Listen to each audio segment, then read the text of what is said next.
What is going on, everybody? Danny back here for another reaction video for you guys, man. Appreciate you guys stopping by the channel once again. If you guys have not, make sure you guys smash that subscribe button, man. Road to 1,000 subscribers, man. I can fucking taste it at the tip of my tongue. Make sure you guys subscribe. Check out my social media accounts. Links are in the description, man. My Instagram, my TikTok, my Twitter, all that stuff. All the links in the description. All the links that you're going to need to know about in the description, man. Make sure you guys give the video a like as well. Today, we're going to be checking out a brand new video by What Culture, man. Came out 4 days ago, and I'm still on this grind. I'm still on this road of checking out a bunch of more Rumble content, getting myself psyched up because we're going to be here live next Saturday, or this coming Saturday, watching the Royal Rumble, man. It's going to be great. This WrestleMania season is definitely heating up. This is 10 things you didn't know about WWE Royal Rumble, man. So let's check this out. It is Royal Rumble time.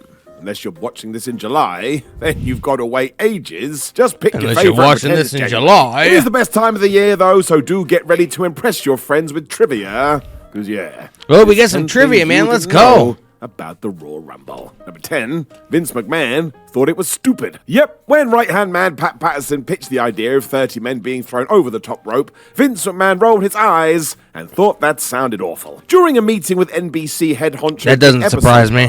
McMahon needed an idea to present for a TV special, so told Pat to run with it. Vince was convinced it would be the death knell to all of this and we could move on, but no. Ebersol thought this sounded most fun, and the Royal Rumble was officially greenlit. Now, the main reason Dick liked it was due to the entrance format. He assumed viewers wouldn't change the channel if a new superstar was about to walk to the ring, and damn it, he was right. It didn't take long to get rocking and rolling either, because by 1989 it had become its own pay-per-view, and we know the rest. We've talked about it, it's the flipping best, and that rhymed. Number 9, the first Rumble had 12 entrants. Because again, this was the first Rumble had 12 entrants? We were figuring things out. This is why, while 1988 has long been seen as the official debut, the WWF did try one out on a house show with 12 wrestlers, as the one-man gang became the last man standing. There were barely any recognizable names in it either, although the Junkyard Dog did make it to the last two. And do you know what gang got for winning? Nothing. We were literally doing it because we needed something to do. 48 hours, we tried again, this time with 10 people, so clearly we didn't have a clue. Bro, it's weird. It's weird seeing, like, how the Royal Rumble was, like, in its inception to how it's grown here in 2024, man. It's wild.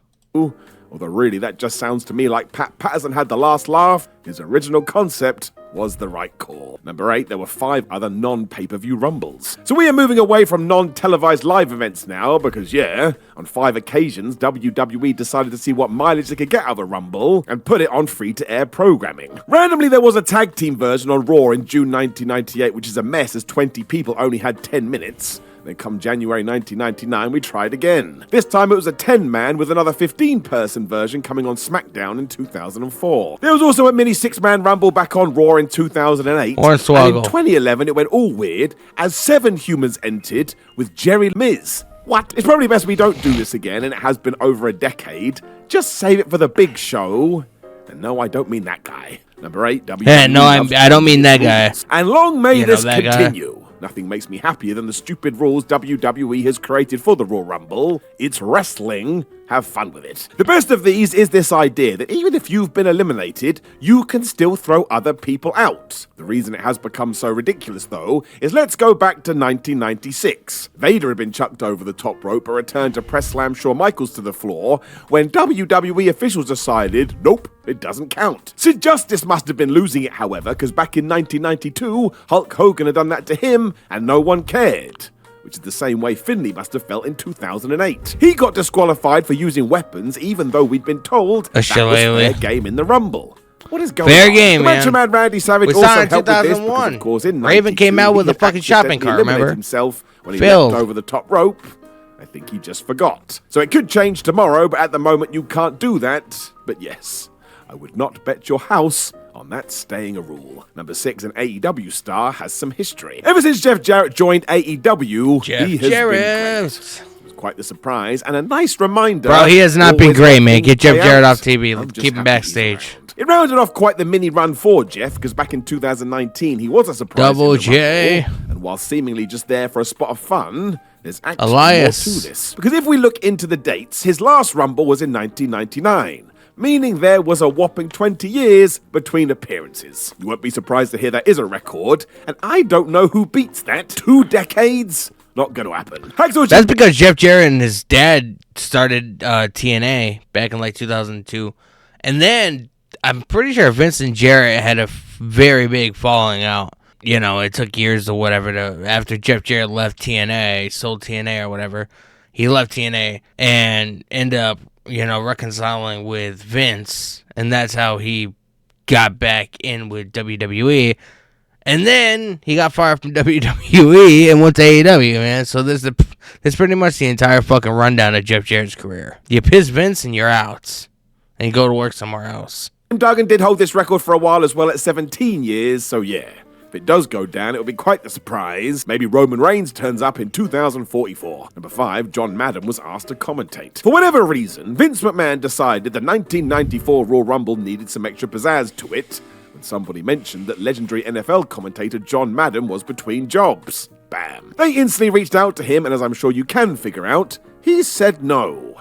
John didn't think he'd be able to get the right tone across. He didn't watch that much wrestling. According to Bruce Pritchard on his podcast, McMahon really pushed for this, but when no amount of money would do the job, he settled on Ted DiBiase instead. Turned out that the $1 Million Man. Because very strangely, the $1 Million Man just couldn't get it together, meaning when you do break it down, John Madden would have likely done a better job. What a world we are living in. Number 4, Mil Maracas refused to be eliminated. Which is amazing, really. That is the whole point of the match. So if you're not going to go over the... Yeah, it's like the 3rd or 4th video or whatever that I checked out involving the Rumble about this Mil Maracas guy. I've never heard of him until then, man. Until this point. But apparently he was extremely popular and he was an extreme jackass. Those are the correlations, whatever, that I'm choosing. I don't know, man. Top rope, you're going to win. Maybe this was Mil Who's that fucking guy? Hope. Either way, the legendary luchador was entered in the 1997 version along with a bunch of Mexican stars, as the WWF tried to appeal to a bunch of wide Mexican audience. stars. Anyone thought someone like Mil would come in and protect their star status, though. But he did. Jimmy It would Corderas. simply look terrible for him to go back home after failing, which triggered a huge back and forth. And what was the result? Well, Maracas can just go get rid of himself. This is why Mil just climbs to the top rope and throws himself to the outside onto somebody else, because we were mucking around with the rules again, and here, this said he was done. Do you want to know the best bit, though? If you do watch it now, Maracas actually climbed through the middle rope before his hurl, so technically, he is still in the thing. Justice for Mil, he was never asked back again. Number 3, the 2000 show ruined a UK relationship. I remember this. I was but a boy, but I saw it play out in real time. It was super exciting if you were living in the United Kingdom too, because WWE had struck a deal with Channel 4 to air the pay-per-views for free.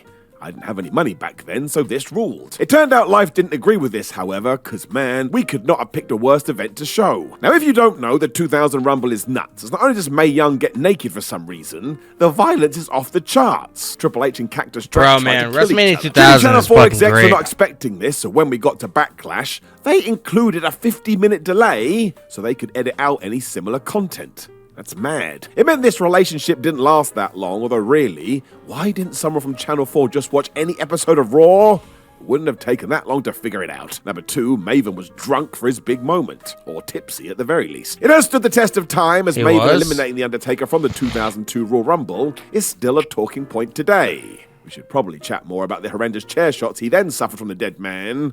That's a different video for a different day. As the Tough Enough winner revealed recently on his very good YouTube channel, though, he walked into this after having a few drinks. Now, this wasn't him being unprofessional or anything like that, and instead Maven found Taker beforehand so they could walk through it all. The rookie was also desperate to do a good job, so wanted the planned blood to flow freely. When the Phenom suggested he took an aspirin to help with that, they hit a snag. Maven was allergic. Ruh-roh. The Undertaker knew how to deal with that too, though, so he busted out some whiskey, and while he was able to smash these, clearly it was different for Maven. Yeah, because alcohol and pills and stuff like that are blood thinners. That's why you're not supposed to like drink before you get a tattoo, because you'll bleed. Yeah, those chair shots. Still not over them 20 years later. Number 1, Randy Orton's unwanted record. I doubt Randy Orton has a Royal Rumble Man record. has become one of the biggest stars in modern day WWE, earned a ton of cash, and will go into the Hall of Fame. He has smashed it. If we do go back to the 2021 Royal Rumble, though, which was won by Edge, you may remember him and Randy were in there for ages. I think the official time was 58 minutes and 30 seconds. That's a long-ass run. What sort of slipped under the radar, though, is that Orton eliminated nobody. That's right. It means he is officially the person who has spent the longest time in a Rumble without throwing one. Bro, how the fuck are you in the Rumble for 58 minutes? You don't get no eliminations. How does that fucking work? This was in the Thunderdome era, so they were probably like, fuck it, man. These people are legitimately not here. They're not gonna see a fucking thing. How is that possible, bro? Has anybody else been in the Rumble for almost the same amount of time without getting any kind of elimination? How is that possible? I don't quite understand. That's Vince McMahon logic if I ever heard it. One guy out of there, and I know there is an asterisk as he was out of the thing for ages after a brawl with the Rated R superstar, but still, you can't argue with numbers and you can't argue with maths. That makes sense. If him and Edge started brawling outside or whatever, and Edge took him out and he had to get ushered to the back by paramedics or whatever, and then he ended up coming back later on, then I could understand him not getting any eliminations, but still technically being legal in the Rumble. But if you were legitimately in the ring in the match for 58 minutes and you're Randy Orton, how the fuck do you not get any eliminations? That trips me out a little bit, man. The unwarranted Randy Orton record of the Royal Rumble, man. I wonder who breaks it. Even Edge during this time was only able to hurl out Seth Rollins, Braun Strowman, and the Viper himself, which also ain't great. He does get away with it, mind, because it was still better than Randy. If you did enjoy that, please click the video on the screen right now, which is 10 secrets to a guaranteed pop in wrestling. Another insane video, man, by What Culture Wrestling. 10 things you didn't know about WWE Royal Rumble. There's a lot in this video that I actually did not know. So, it was like a cool history lesson, a cool trivia lesson for me or whatever. And I'll be able to take this information and not do anything with it. But it's still good knowing that I'm a pro wrestling content creator. It's still good to have this knowledge in the back of my head, locked away, stored away somewhere. And if I ever need to pull it out, like Randy Orton being in the Royal Rumble for 58 minutes and not getting any elimination, I'll be able to pull it out in a conversation and people will be like, bro, you have no life, man. So, I mean, I don't know what to tell you guys. That was great stuff, man. What Culture Wrestling. Appreciate the content for me to react to. All the hard work, all the dedication, man. It's great stuff. I appreciate it, man. If you guys like videos like this, you already know what to do. Make sure you guys smash the subscribe button with the notification bell turned on. Road to 1,000 subscribers, man. I'm currently at 921 at the current time I'm recording this video. So make sure you guys hit that subscribe button with the notification bell turned on. Check out my social media accounts, man. My Instagram, my Twitter, my TikTok, my Twitch, all that stuff, man. Links are in the description. Make sure you guys give the video a like. See you guys next time, man. Peace.